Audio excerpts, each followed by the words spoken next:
r/NoSleep. Posted by u/ForestHasEyes. 4th Special Forces Group encountered something in West Tennessee. It was pure evil. Part 1. I'm part of the United States Army Special Forces, the Green Berets, have been for several years now. In my tenure I've deployed multiple times to Afghanistan, Iraq, a few months in Syria, several African countries. I've been to all 4 corners of the globe, and I've seen my fair share of the good, the bad, and the ugly that comes with being part of SOCOM. I've got plenty of stories, some more interesting than others, but almost all of them are heavily classified behind red tape that will never be declassified until I'm dead and gone. However, there was an incident a few nights ago that stuck out from all the others. Mostly because one, unlike all of our other operations that took us to a combat zone across the distant hemisphere, this one happened right at home in our own backyard. The enemies weren't a foreign proxy, a group of insurgents. It wasn't even human. Stuff from that night is still weird, and it's not like Command is gonna give us any answers. It's the reason I'm bypassing everything I've been told, disregarding and putting my ass on the line even if I use false information and withhold names. Plenty of innocent people have died, as you'll find out, and upper command would sooner bury it than acknowledge their deaths and give their families closure. I don't have all the answers of what happened in that Western Tennessee National Park, but I do have enough to let people know the truth, semi-truth. Anyways, for safety and privacy purposes, like I stated previous, I'm withholding a lot of personal information such as names, exact locations, and unit information, referring to smaller shit that I don't think even the scary 3-letter groups could really trace. Even if they cared, I hope they don't. Like I said, I'm part of a SOCOM Green Beret A team. You all know who the Green Berets are, you should. My team is nicknamed Raider, a general theme in our company naming things after warrior culture escape terms. Raider, Artemis, Barbarian, Centurion, etc. It's a 10-man element, the team lead, a way too salty Georgian captain, with a warrant officer, a medic, a comm sergeant, and 6 weapons sergeants. Our captain decided this way was best. Considering we're all in one piece after our last mission, he was right. Our weekend was calm and boring as we got rotated on QRF, Quick Reaction Force, for the month. QRF means that if someone, somewhere needs the green-eyed boogeymen of the Western world, we were ready to kit up and be there at a moment's notice. It just so happened, right when some of us were getting ready to head to the bar and have our 2 singular fucking authorized beers of QRF month, we were called. When we raced back to our comp and got our shit ready, the captain came with some surprising information. We'd be able to probably make it back for those beers, because we were heading to West Tennessee, of all fucking places. We didn't know what the status was yet. Command didn't give us any information, what the op for was, what weapons they had, what the layout of the area was. Nothing. But, being QRF team, Raider still kitted up and we were at the HLZ in less than 20. While we waited for our transport, the captain finally got some information. Apparently, a facility in the middle of uninhabited, restricted woods of a national park, had activated a distress signal. The woods it was situated in was a large national park in, like I said, Western Tennessee, with a long history of disappearances on its now frequently closed and blocked off trails and campsites. This raised a few questions. What was this facility? Why was it in a fucking national park? What happened to need to roll out the angriest Green Beret team this side of the East Coast to act as its backup? Why were we going there when in an hour, someone in Libya or someone across fucking Eurasia might need us to back them up? The captain acknowledged all of these questions, but assured us, that's all he knew. He's been with our team for years now, several deployments to the box and back, and he's always been straight with us. It's how we knew he was lying. Our transport finally arrived, 160th SOAR, Night Stalkers, an aviation unit that's been around for nearly 40 years, having dragged every single kind of SOCOM unit to every single part of the world. We expected the Black Hawk they brought, but the armed escort of 2 birds that came with them was a surprise. We were in domestic America, we were going to Tennessee, why were they here? Even with the Night Stalkers flying at top speeds across several states, it still took us a couple of hours to reach our landing point. The inside of that bird going full throttle was deafening, even with the electronic headsets we were sporting, it was ear-splitting. And yet, while sitting next to the captain, I could tell he was speaking to someone on a different freak. This was off because normally he'd go to the comm sergeant and have to use the radio, but he had a side channel filled in his radio, talking to someone, writing down incoming information. I was able to peek over, and saw some of the things he was writing. Maskell. Close quarters op 4. No blue fur on X. The birds touched down in the middle of an empty parking lot, outside of the local ranger station. We filed out into the open area, the birds took off, the captain chimed in on our team net. Raider Romero, this is Raider lead, get on the net and have them hold orbit in case we need close air, break. He then broke transmission and talked to us, all Raiders hold outside and take up security, I'm gonna get the fucking Ronar, prepare for a hasty ass ramp brief, I just got more information. We all took positions behind some of the parked vehicles the Rangers would use. Just to clear things up, our team was outfitted with GPNVG, also known as quad nods, 4-barreled night vision optics that provide an almost daytime-like view of our surroundings. Couple that with our PECs mounted on our rifles, allowing us to see and shoot anything at night. As the military says, we own the night. The tree line in front of us was lit up like a goddamn operator rave party as the captain walked back, nods down, as the ranger currently on shift followed him. He keyed into our net, and we could hear him through our headsets. All Raiders, this is Lee. New information states that the facility has suffered a mass call situation, break. Mass call means, mass casualties. Enemy OP4 unidentified, however outgoing net during distress call indicates that OP4 is extremely dangerous, and engages at close range, break. There is no blue fur on site, I repeat, Maine has stated there is no blue fur on site, and we are to drop in any all packs we see. A few seconds passed as the captain looked back to the park ranger. Any additional comments, Ranger Clements? The man was maybe in his mid-40s, balding. He scratched the back of his neck, clearing his throat before speaking. I heard a lot of gunfire coming from down there. And don't split up, whatever you do, in these woods, don't split up. Our medic laughed. Well, that's just fucking comforting.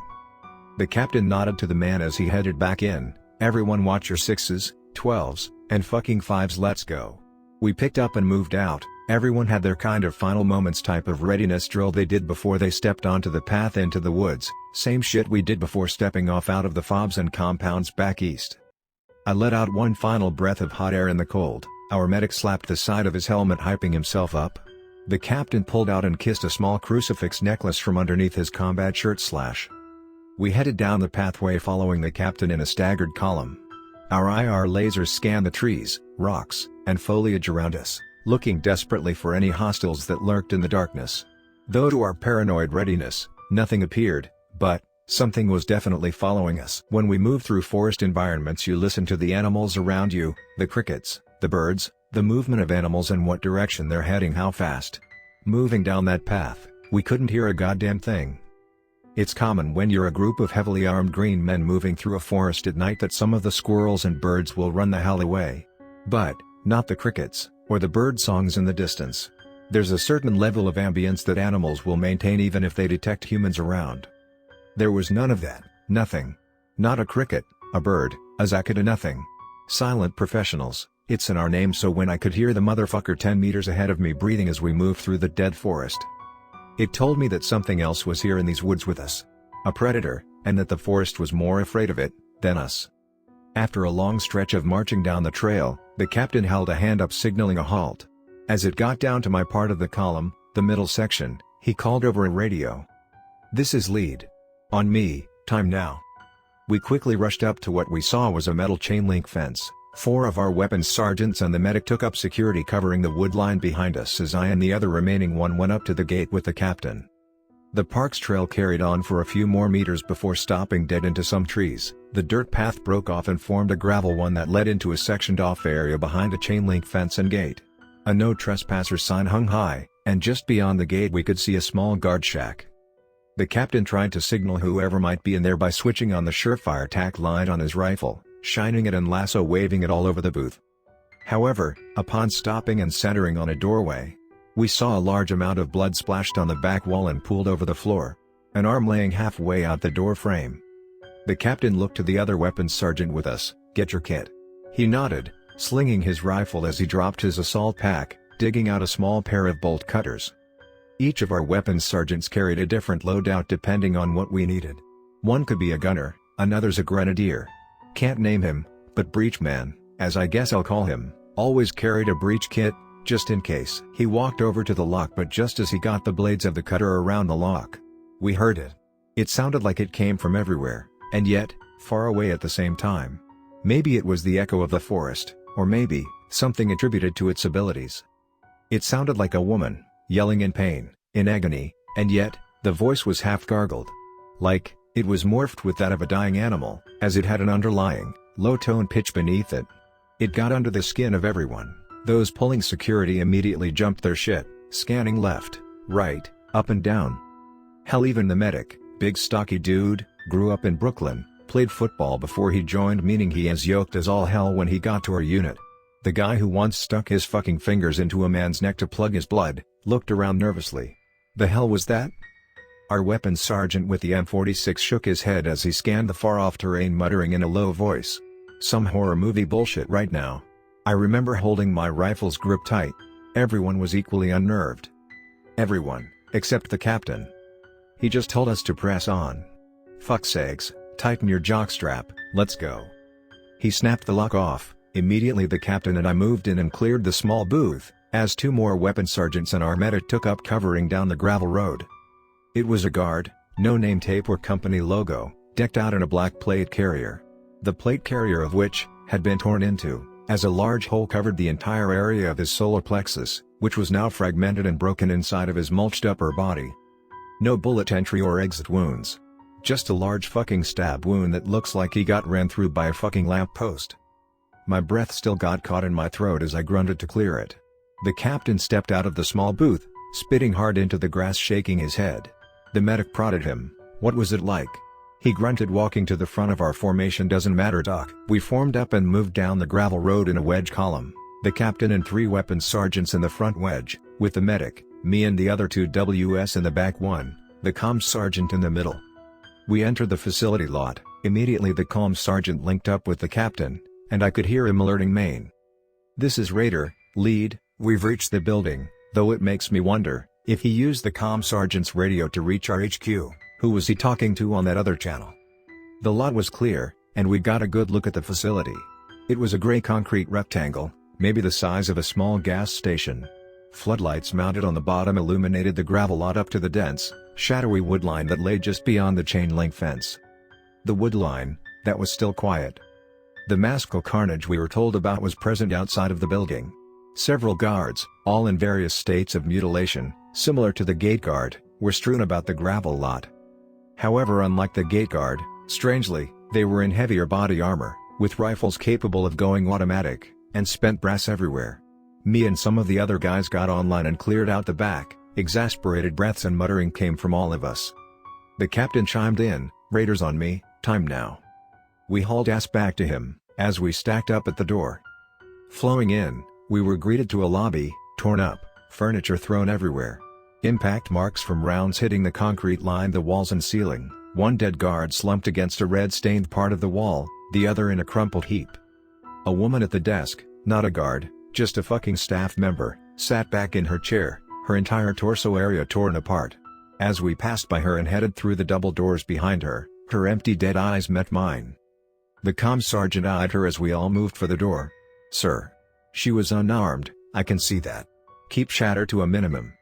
We cleared through the double doors to be greeted by a porcelain hallway leading into a set of stairs heading to a sublevel.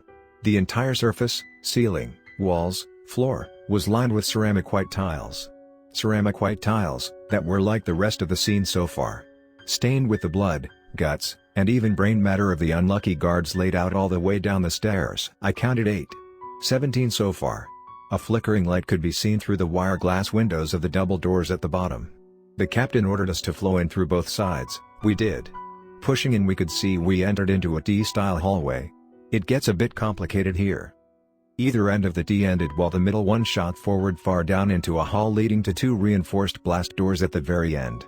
2 immediate labs on either side were reinforced with more wire glass, and despite several cracks, impact marks, bullet holes, and even holes made in the glass, they held. "This shit can't be ballistic glass," our comm sergeant muttered. "Why didn't they just take cover in here?" the medic said. The captain sighed, "Seems to be pointing to a surprise attack from the inside." "Emphasis on surprise, jackass." The medic fired back, "Well sure, but it's just a door." While the hallways outside were a mess of blood, gore, guards thrown around as they were ripped apart, creating a mess of bodies, weapons, and more spent brass, the lab techs had their white coats stained with their own blood. my blood, and I think everyone else's started to run cold as the pieces came together. Whatever killed them, did so indiscriminately. We formed a rolling T heading into down the hall. I was on the right, with the gunner taking center, and another guy on left. The captain pushed forward leading us from behind. The window labs ended halfway, with two solid white doors near the double doors at the end on either side leading to closed-off labs. The captain had us pull guard on both of the side doors as the gunner aimed back down the hallway. Everyone else took up security wherever it was needed. The captain eyed the door, feeling the cracks and lines of the blast doors, looking for gaps that didn't exist. Blood had slowly leaked out of the bottom, causing him to pick up his boot and eye it, and yet, no openings existed. An electronic pad was positioned on the right side of the doors. The captain eyed it. It was a hand scanner. I didn't even think those actually existed. He jumped on that private freak I keep mentioning. I'm at the doors. Yeah, at the far end, there's a hand scanner. He waited a few seconds, of deafening silence. He made an internal chuckle as he walked over to the dead body of a guard, kicking its arm. Got one right here. I'm sorry, repeat last, alive? He rubbed his face, cursing under his breath. Fuck, he shook his head, turning on the white light on his rifle and scanning the corpses. This place is a goddamn slaughterhouse. How am I gonna? A crash emanated from the white lab door to the right of the blast doors, the one I was covering. Everyone paused for a second, as a second weapons sergeant aimed his laser at it. The captain turned, aiming his laser at the door as he approached. Might have one, or might have Op4 actual. Wait, one, over. The captain formed up as first man in the stack, an unusual practice, but everyone else fell behind. I was the second man, two more made third and fourth. A weapons sergeant felt the edges of the door, then tried the handle. Locked. Him trying the handle must have alerted whatever was inside, because a voice bellowed out. I'm in here. Please, I'll let you in, just don't shoot. The doorman looked to the captain, who nodded. Might have bloofer inside, stay sharp, wait on me to fire. There wasn't supposed to be any bloofer on site. The door's electronic lock opened. The doorman grabbed the handle and pulled it open, as the four of us entered the room. We pushed through. The captain hooked left, I pushed forward, the other two followed one of us respectively, our lasers centered on the room and a pair of hands emerging from behind a lab table. Please. The voice weakly shouted. The captain stormed over. Hands. Now. I'll shoot you, I swear to God, if you don't put your goddamn hands up. As the person stood up, we saw the hands were connected to a scientist, possibly late 30s, stringy hair, with circular glasses. Glasses that flew off when the captain closed the distance, shoving him against a metal cabinet, spittle flying from the bearded mouth beneath the NVGs as he barked at him. ID, where is it? Show it. The captain began roughly searching the lab tech. As he pulled out his ID, he grabbed it, shoving him to the weapons sergeant on his side of the room. The lab tech was kicked down to his knee. The captain jumped back on that freak. I'm back, possible bloofer, prepare for ID code. He read it off in phonetics before he got the response. He looked to the weapons sergeant guarding the lab tech. Get his ass up. Please, I don't know what's going on. I was just running some chemical tests. We've got to get out of here before the captain got in the man's face. Shut up. He did. You know what you've been fucking doing. I know what you son of bitch has been doing out here. Open them doors right now. The man was shocked as the captain continued. Open the goddamn doors.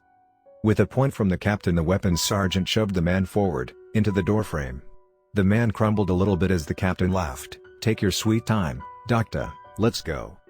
I picked him up by his shirt collar and dragged him over to the blast doors. The captain pushed him out of my grip, shoving him face first into the doors.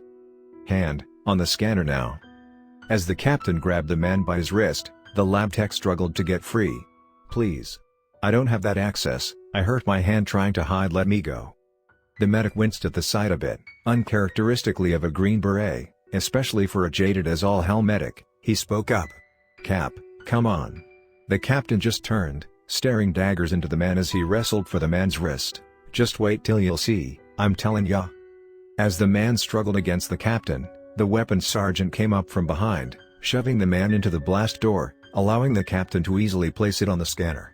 The scanner lit up in a bright blue, as several lines traced and looked over his handprint. It then flashes green, as the electronic locks of the blast doors begin to open up. The captain dropped the man. Well, goodness gracious. What do y'all know? The doors slowly pulled open.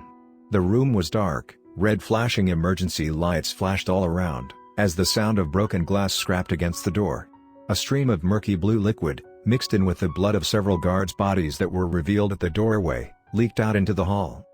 The captain grabbed the lab tech by the collar, dragging him to his feet. "You'll know these men, doctor?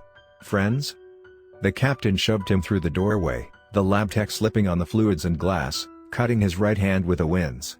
"We float in and... Jesus.